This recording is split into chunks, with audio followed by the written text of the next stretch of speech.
Okay, the next thing that it's ubiquitous in Mexican food is refried beans. And if you go to the store and look at a can of refried beans, you can't find one without hydrogenated oil, or at least bad vegetable oils in there that are going to be detrimental to your health. You can't find it without excessive amounts of salts, and also usually there's preservatives in there. And so traditionally, refried beans are made with lard. So, beans, lard, salt, mash, you're done. And we're going to do it without the lard. And also, we've cooked the beans properly. So we soaked the beans in vinegar water for 24 hours. Then we cooked them at a low heat for probably 12 to 15 hours because these were a little bit bigger than the black beans. And so these beans have been prepared properly. We're not going to add lard. A lot of people think that to make refried beans, you need to add a lot of fat. So like some of the cooking shows show you how to put olive oil in there and different kinds of fat. You just don't need it. Like we've made refried beans with no oil, and it's just beans, onions and garlic, and a little bit of salt and pepper, and it turns out delicious. You guys, did you taste it? What'd you think? Pretty good? Okay, so it's easy. Cook your beans.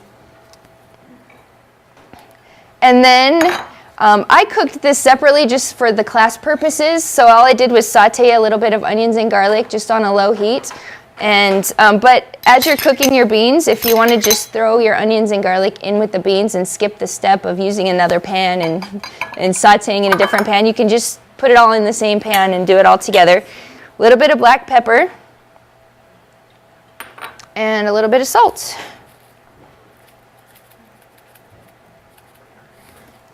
And what this does is it eliminates all those really unhealthy fats. It adds in the cruciferous vegetables, which are very flavorful. And whenever you add onions and garlic into things, if you'll notice, you use less salt because the onions and garlic are so flavorful. You don't need the salt content in there anymore.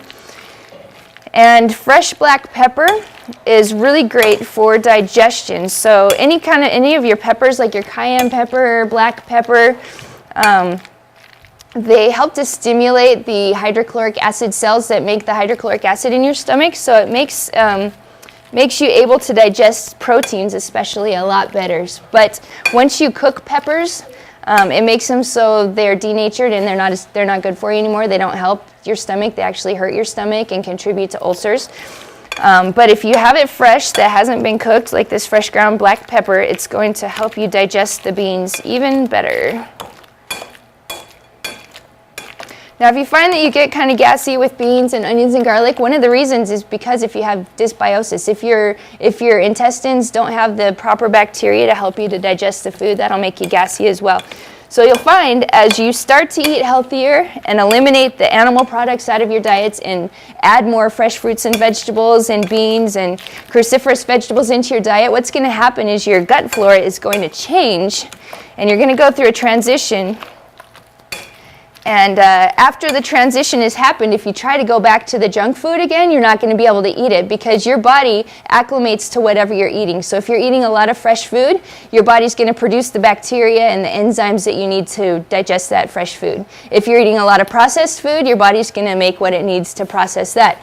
So I remember I'm a nurse, and when I was in nursing school, we went to this one demonstration about raw food. And I was on a pretty raw food diet, and some of my classmates were not. They were, regular college students eating Hot Pockets and pizza and macaroni and cheese every day. And so we went, and they had a raw food buffet, and I ate it, and I was like, yeah, that's great. I feel awesome. I felt energized. The food was delicious. And 4 of the girls in my class, they got so sick. They felt like throwing up. They had a sick stomach, and they thought they had food poisoning.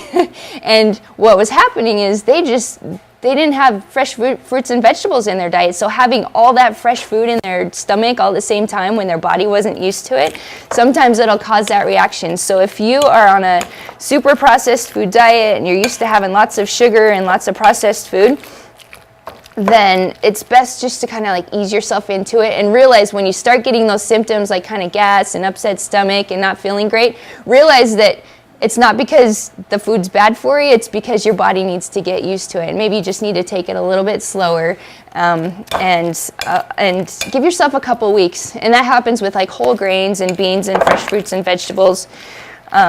give yourself a little time.